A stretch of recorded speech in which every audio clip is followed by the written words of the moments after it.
अवतार ढार के तनी रहल कर रहन सुधार के। अरे बतिया काहे नहीं खबुझत रजबू रोजा अवतार ढार के तनी रहल कर रहन सुधार के। होलियों में मरी तोहरे जार से तो बाटे किरिया हमार आदियो सुनई खेरू से के भातार से। तो बाटे किरिया हमारे सुनई खेरू से के भातार से। काटे किरिया हमारे सुनई खेरू से के भातार से। काटे किरिया हमारे सुनई खेरू से के भातार से।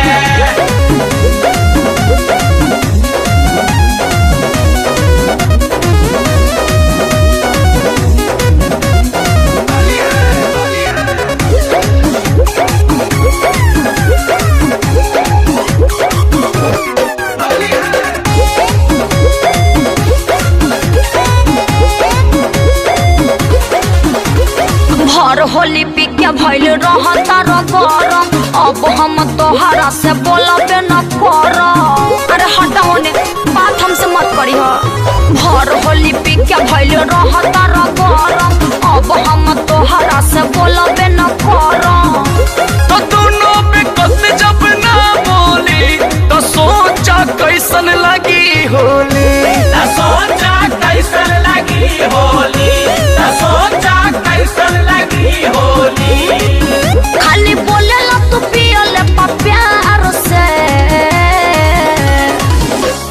तो सुना धनिया हमार अरे जिया अरे सुनई खेरू से के भातार से। मेरा रुखी कन कन करतिया बट किरिया हमारे सुनई खेरू से के भातार से। काटे किरिया हमारे सुनई खेरू से के भातार से। काटे किरिया हमारे सुनई खेरू से के भातार से।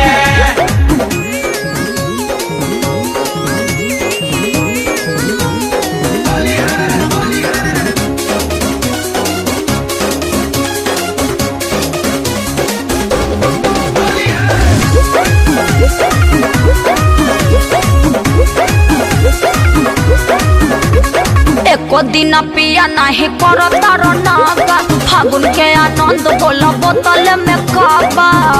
ई सब रहन राव ठीक ना लागे। एको दिन पिया नहीं करता र नागा फागुन के आनंद बोला बोतल में काबा।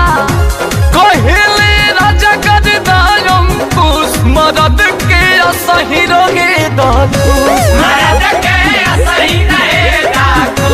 मरद के असही रहे डाकू। अब के समझाबो बेकार के। तो सुना रनिया हमार आरे सुनई खेरू से के भातार से। मेरा खाली कर देला ए बाबू। तो बट किरिया हमारे सुनई खेरू से के भातार से।